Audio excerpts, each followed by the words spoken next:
हर एक की खूबियों को अपनी तवज्जो का मरकज़ बना लेंगे तो अपनी और दूसरों की जो ज़िंदगी है मेरे ख्याल से आसान बना सकते हैं। सब्सक्राइब करें और बेल दबाएं ताकि कोई खबर रह न जाए। और ये बीजेपी की रहनुमा खुद एक खातून है, लेकिन इसको दूसरी खवातीन की इज्जत की कोई परवाह नहीं है। मेरे ख्याल से ये प्रज्ञा ठाकुर है ना, जैसी खवातीन एक बदनुमा दाग है भारतीय माशरे पर। और मैं माजरत चाहती हूँ, मैं भी खातून हूँ, लेकिन मैं जुल्म का साथ देने वाली खातून का किसी सूरत भी साथ नहीं दे सकती। अब ये औरत बकवास कर रही है कि भारत में किसी को हिजाब पहनने की जरूरत नहीं है। जिन्हें घर के अंदर खतरा है वो घर में रहते हुए हिजाब पहने, और भारत में किसी को हिजाब पहनने की जरूरत नहीं है। भारत में हिंदू माशरा जहां औरत की इज्जत की जाती है, इसलिए घर से बाहर किसी को हिजाब नहीं पहनना चाहिए। ये कह रही है ये औरत, ये बकवास कर रही है।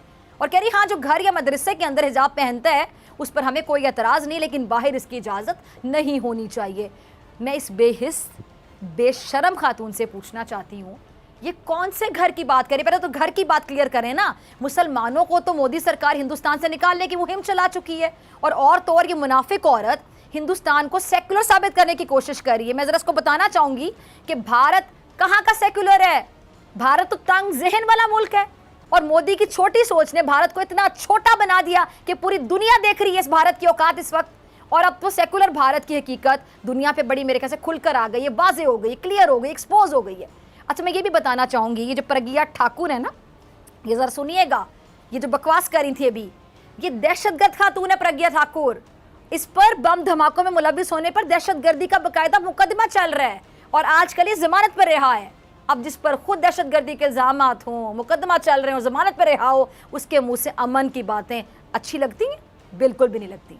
अच्छा, और अब तो ओआईसी ने भी भारत को अक़लियतों का दुश्मन करार दिया है। अभी ये जो कुछ दिन पहले इस्लामी ममालिक की नुमाइंदा तंजीम ओआईसी ने भारत में ये जो मुस्लिम नस्ल कुशी की जो धमकी है, बढ़ते हुए इस्लामोफोबिया के वाक़यात और ख़ास तौर पे जो हिजाब पर पाबंदी का मामला है, इस पर तशवीश का इजहार किया था, और ये बाकायदा मुतालिबा किया था कि जो मोदी हुकूमत है ये मुसलमानों के खिलाफ तशद्दुद के वाक़यात को रोके। और जो ओआईसी की जानिब से जारी बयान था उसमें भारतीय रियासत कर्नाटक, उत्तर प्रदेश और मध्य प्रदेश के जो तालीमी इदारे हैं वहाँ पर हिजाब पहनने वाली पर पाबंदी को मजहबी आज़ादी की खिलाफ वर्जी करार दिया गया था। और इस्लामी ताउन तंजीम ने अपने बयान में उत्तराखंड में भी हिंदू इंतहा पसंद रहनुमा की जानिब से जो मुस्लिम नस्ल कुशी की धमकी थी उस पर तशवीश का इजहार करते हुए आलमी कुव्वतों बिलखुसूस अक़वाम मुत्तहिदा से मुतालिबा किया था कि वो भारत में अक़लियतों के साथ नारवा सलूक और पुरतशद्दुद वाक़यात का नोटिस ले। ये बाहिजाब खातून कह रही थी कि अदालत को हमारा हक देना होगा, वरना हम हिजाब के खिलाफ फैसला आने की सूरत में रुकेंगे नहीं, बल्कि सड़कों पर निकलकर मोदी सरकार की ईंट से ईंट बजा देंगे।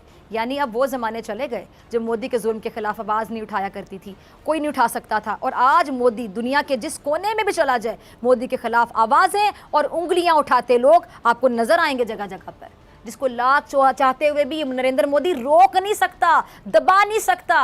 अच्छा, अभी ताज़ा खबर के मुताबिक ज़रा सुनिएगा, भारत में जो हिंदू इंतहा पसंद हैं उनकी हिजाब के खिलाफ मुहिम के तहत कर्नाटक के एक और कॉलेज में बाहिजाब तालिबात को दाखिल होने और क्लासेस लेने से बाकायदा मना कर दिया गया, रोक दिया गया। और भारतीय मीडिया के मुताबिक जो कॉलेज प्रिंसिपल हैं उन्होंने खुद कॉलेज के गेट पर खड़े होकर बाहिजाब तालिबात को रोका और उन्हें हिजाब उतार कर कॉलेज आने की हिदायत की। इससे पहले इसी कॉलेज के प्रिंसिपल को बाहिजाब तालिबात को कॉलेज में क्लासेस लेने की इजाज़त देने पर हिंदू इंतहा पसंदों की धमकियों का सामना करना पड़ा था। लेकिन बाहिजाब खवातीन खामोश बैठने वाली नहीं है, और ना ही वो नरेंद्र मोदी के जुल्म के आगे झुकने को तैयार है। एक वो बीजेपी की खातून रहनुमा जिनको अपनी इज्जत का ख्याल नहीं, और एक ही भारतीय खातून सहाफ़ी हैं जिनको इंसानियत का पास है, इसीलिए वो बाहिजाब खवातीन के हक़ में आवाज़ उठा रही हैं और बीजेपी रहनुमाओं की मुजरिमाना खामोशी पर सवाल खड़े कर रही हैं।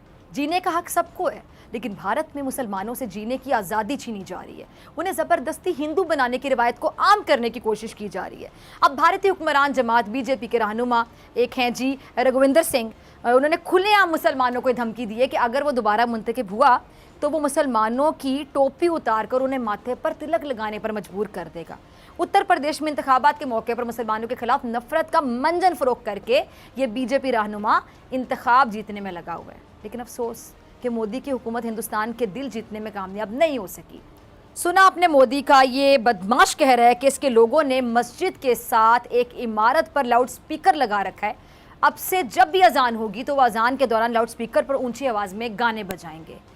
ये है हिंदू इंतहा पसंदों की नीच गिरी हुई घटिया सोच।